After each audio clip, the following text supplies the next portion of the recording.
Dear students, how are you? I think all of you are well. I am also fine. Today, I am going to take another ongoing online class. I will discuss about completing sentence. So before going to discuss completing sentence, I am going to deliver my lecture in Bangla. Completing সেন্টেন্সের বেলায় খেয়াল রাখবে নবম শ্রেণীর গ্রামারের আরেকটি অপরিহার্য item হচ্ছে কমপ্লিটিং সেন্টেন্স। গ্রামারে হচ্ছে তোমার 60 মার্ক, তার মধ্যে কমপ্লিটিং সেন্টেন্সটা 7 নম্বরে কোশ্চেনটা। এটা কিন্তু শূন্য স্থানের মতো অনেকটা, কিন্তু তোমরা যে শূন্য স্থানগুলো গ্যাপগুলো করো, ফিল ইন দ্য গ্যাপ, সেখানে একটি শব্দ দিয়ে, কিন্তু কমপ্লিটিং সেন্টেন্সটা কিন্তু তা নয়। এখানে একটি ক্লজ দেওয়া থাকলে আরেকটি ক্লজ পূরণ করতে হয়। কেমন? এখন ক্লজ কি জিনিস? ক্লজ হচ্ছে গিয়ে একটা সাবজেক্ট আর প্রেডিকেট যুক্ত বাক্যের একটি অংশ। ক্লজ হচ্ছে একটি সাবজেক্ট এবং প্রেডিকেট যুক্ত বাক্যের একটি অংশ। তো ধরো তোমরা ক্লজের ধারণা থাকলে ভালো, না থাকলে আবার এটা আলোচনা করবো আমি পরে। আজকে কিভাবে কমপ্লিটিং সেন্টেন্সগুলো তোমরা পূরণ করবে সেগুলো কিছু নমুনা দেখাবো, এবং তার পরবর্তীতে আবার কি এগুলো কিছু নিয়ম কানুন আছে, সেগুলো কি ধারাবাহিকভাবে আমরা আলোচনা করব। এর আগে তোমরা হয়তো খেয়াল করে থাকবে যারা ট্যাগ কোশ্চেনের ক্লাস দেখেছো, আমি সেখানে কিন্তু বেশ কয়েকটি ক্লাস নিয়েছি, কেমন, যাতে ট্যাগ কোশ্চেনগুলো সলভ করতে তোমাদের সুবিধা হয়। আজকে আমি তোমাদের সামনে নমুনা হিসেবে কয়েকটি দেখাবো, এরপর আমরা বোর্ড কোশ্চেন সলভ করবো। কেমন? আসলে দেখি আমরা কমপ্লিটিং সেন্টেন্স কীভাবে করব। এই কমপ্লিটিং সেন্টেন্সের মধ্যে আবার খেয়াল রেখো, কিছু কিছু প্রবাদ বাক্য থাকে, সেগুলো যার যার ইচ্ছা মতো করা যাবে না। যা দেওয়া আছে প্রবাদ বাক্যটি ঠিক যা তাই আমাদেরকে করতে হয়। আমি তোমাদের দুই একটা নমুনা দেখাচ্ছি। যেমন ধরো,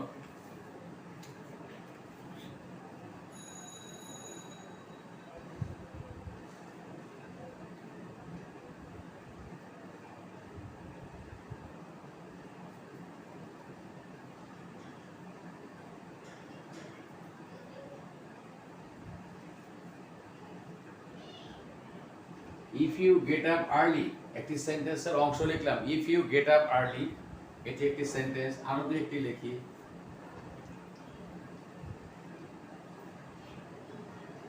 unless you work hard,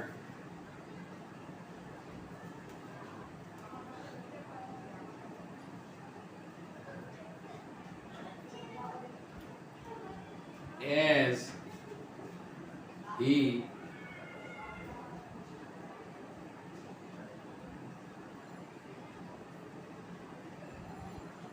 studied sincerely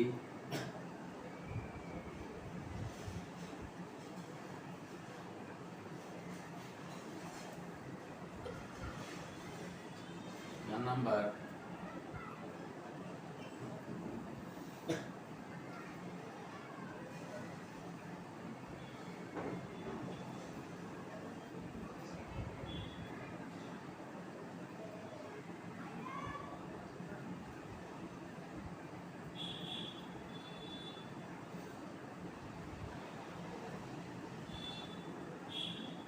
ধরো এরকম কিছু দেওয়া থাকলো, কেমন, বলা হলো তোমাকে যে কমপ্লিট দ্য সেন্টেন্স। তাহলে এই সেন্টেন্সটা পূরণ করতে হবে এমনভাবে যেন সেটা একটি পূর্ণাঙ্গ বাক্য হয় এবং তার একটি পূর্ণাঙ্গ অর্থ হয়। এটা আমাদেরকে খেয়াল রাখতে হবে। আমি এগুলো ধারাবাহিকভাবে কিছু রুলস আছে, সেটা পরে আলোচনা করব। আগে কমপ্লিটিং সেন্টেন্সটি কিভাবে পূরণ করতে হয় সেটা আমরা উদাহরণগুলো আমরা দেখার চেষ্টা করি, তারপরে এগুলো ধারাবাহিক কিছু নিয়ম কানুন আছে, সেগুলো আমরা একের পর এক আলোচনা করব।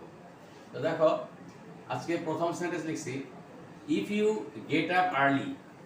তুমি যদি ঘুম থেকে ভোরবেলা উঠো, তাহলে কী হবে? তুমি তোমার নিজের সমস্ত কাজগুলো সম্পন্ন করতে হবে ঠিকভাবে, অথবা এমন হতে পারে তুমি ভোরের বাতাসটা উপভোগ করতে পারবে, অথবা তুমি কি করতে পারবে, ভোরবেলা হাঁটতে পারবে। এগুলো কতগুলো আছে? বিকল্প অনেকগুলো হয়। কেমন? তারপর আনলেস ইউ ওয়ার্ক হার্ড, যদি না তুমি কঠোর পরিশ্রম করো, তাহলে কি কঠোর পরিশ্রম না করলে তুমি উন্নতি করতে পারবে না, তুমি ভালো রেজাল্ট করতে পারবে না, ইত্যাদি ইত্যাদি অনেক ধরনের হবে। অ্যাজ হি স্টাডিড সিনসিয়ারলি, হ্যাঁ, যেহেতু সে নিষ্ঠার সাথে পড়াশোনা করেছিল।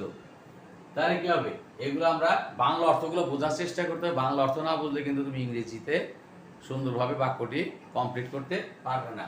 বাই স্পিকিং ট্রুথ, সত্য কথা বলে, বাই স্পিকিং ট্রুথ বা বাই স্পিকিং দ্য ট্রুথ তুমি কি প্রশংসিত হবে, মানুষ তোমাকে প্রশংসা করবে অথবা তোমাকে বিশ্বাস করবে। তাহলে দেখো আমরা প্রথম সেন্টেন্সটাকে ফিল আপ করি। খেয়াল করবে যে এখানে একটি ক্লজ দেওয়া আছে, if you get up early, এটি একটি ইফ ক্লজ, এটি একটি ইফ যুক্ত ক্লজ দেওয়া আছে। আমরা বাকি ক্লজটি সম্পন্ন করব। তার মানে এখানে একটা সাবজেক্ট দেওয়া আছে, একটা প্রেডিকেট দেওয়া আছে, এখানে আরেকটা সাবজেক্ট এবং একটা প্রেডিকেট আনলেই এই সেন্টেন্সটা কমপ্লিট হবে। তবে অবশ্যই বাক্যের অর্থ হ্যাঁ সামঞ্জস্যপূর্ণ হতে হবে। তাহলে আমরা নমুনা দেখি। If you get up early, দেখো you can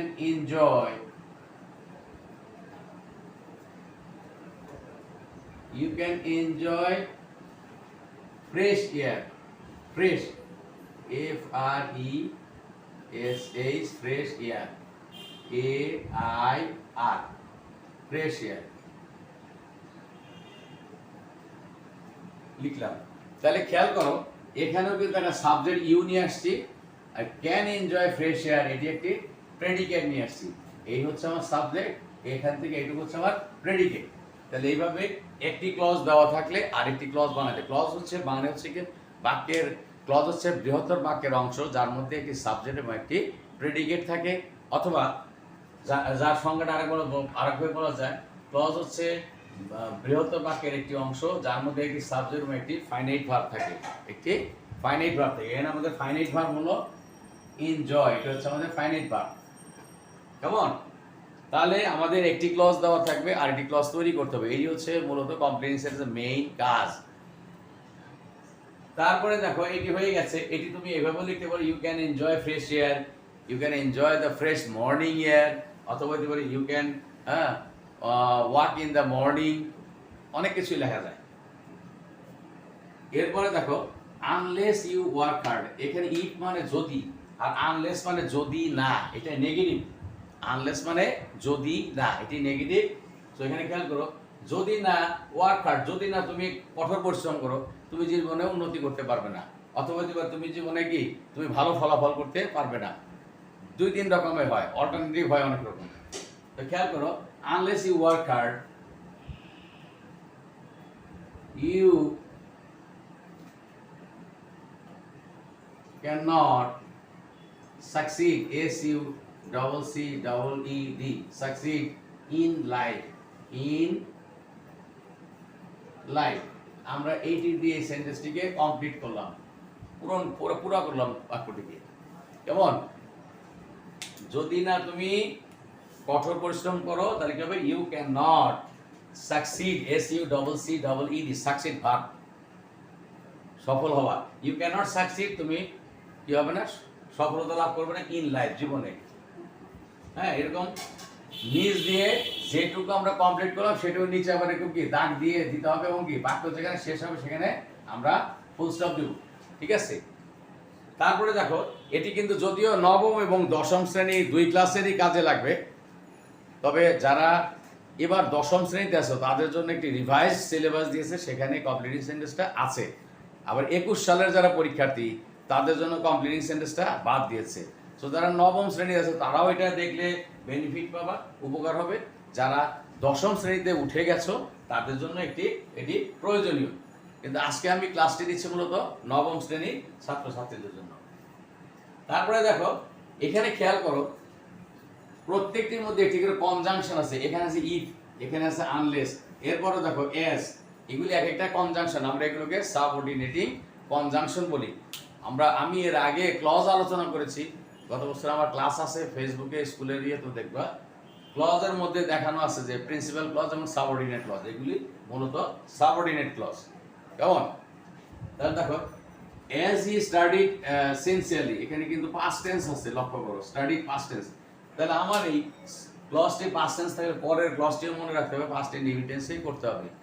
তাই দেখো অ্যাজ হি স্টাডিড সিনসিয়ারলি, যেহেতু সে কেমন নিষ্ঠার সাথে পড়াশোনা করেছিল, সে কি ভালো ফলাফল করেছিল।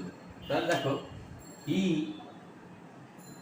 আমরা লিখতে পারি এরকম, he could do good result, good, তাহলে এইটুকু আমরা তৈরি করলাম, he could do good result, RESULT, he could do good result.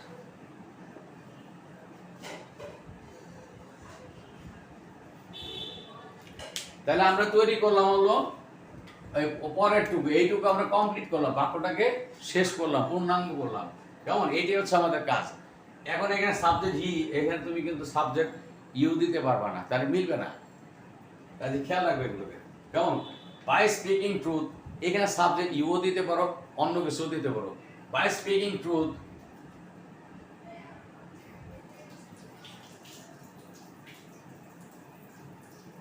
you will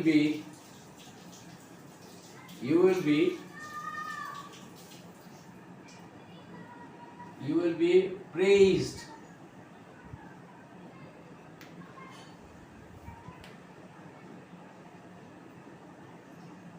এখানে আমি লিখলাম by speaking truth you will be praised, সত্য কথা বলে তুমি প্রশংসিত হবে। এটাও হইতে পারে, অন্য কিছু হইতে পারে। By speaking truth we can be praised, আমরা প্রশংসিত হতে পারি, এখানে উইও দেওয়া যাবে সাবজেক্ট, এখানে সাবজেক্ট কি বিভিন্ন রকম দেওয়া যাবে। এটাকে আমরা বলি বাই প্লাস জিরান্ড, এই স্ট্রাকচারটার নাম বলে আমরা বাই প্লাস জিরান্ড। আমি এগুলো ধারাবাহিকভাবে কোন কোন সূত্র এখানে প্রয়োগ করা হয় সেগুলো আলোচনা করবো। আজকে দেখালাম যে শুধু কিভাবে কমপ্লিটিং সেন্টেন্সটা আমরা করি সেটা দেখালাম তোমাদেরকে নমুনা হিসেবে। আবার এই কমপ্লিটিং সেন্টেন্সে মাঝে মাঝে দেখবা যে প্রবাদ বাক্য থেকে, প্রবাদ বাক্যগুলো যা আছে তাই থাকতে হয়। যেমন দেখো 5 নাম্বার,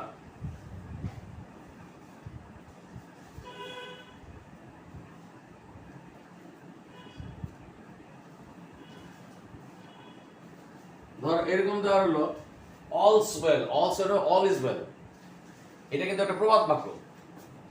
এটা কি করতে হবে? অলস ওয়েল, দ্যাট দেওয়া আছে এন্ডস ওয়েল, এন্ডস ওয়েল, এইটাকে আমরা এভাবে করব, all is well that ends well. আসলে যা সুসম্পন্ন হয় শেষ পর্যন্ত সেটি সবটাই ভালো, তার মানে যার শেষ ভালো, যার শেষ ভালো তার সব ভালো, এটা একটি প্রবাদ বাক্য। তাহলে আমাদের এই জিনিসটি, এই প্রবাদ বাক্যটি যা দেওয়া থাকে ঠিক তাই আমাদেরকে করতে হয়। এরকম মাঝে মাঝে কি কমপ্লিটিং সেন্টেন্সের মধ্যে একটি করে প্রবাদ বাক্য থাকে, কেমন? 5টি করে সাধারণত থাকে, 5টি সেন্টেন্সে করতে, এবং 1 নাম্বার করে, 5টিতে 5 নাম্বার। তাহলে তোমরা কি বুঝতে পেরেছো কিভাবে কমপ্লিটিং সেন্টেন্স করতে হয়? আমি আরো কিছু উদাহরণ দেখি, এবং আগামী ক্লাসগুলোতে আমি কি ধরনের শব্দ থাকলে তার জন্য কি বসাতে হয়, গ্রামারে কি রুলস ফলো করতে, সেটি আমি ধারাবাহিকভাবে আলোচনা করব, কেমন? তো তোমরা এগুলো একটু বোঝার চেষ্টা করবে, এবং তোমাদের প্রত্যেকের গ্রামার বইতে 9, 10-এর যে কোনো গ্রামার বইতে দেখবো এগুলো কি নমুনা হিসেবে কমপ্লিটের রুলসগুলো আলোচনা করা আছে। আমিও এখানে অনলাইন ক্লাসে আলোচনা করব। তোমরা ভালো থেকো, সুস্থ থেকো, খোদা হাফেজ।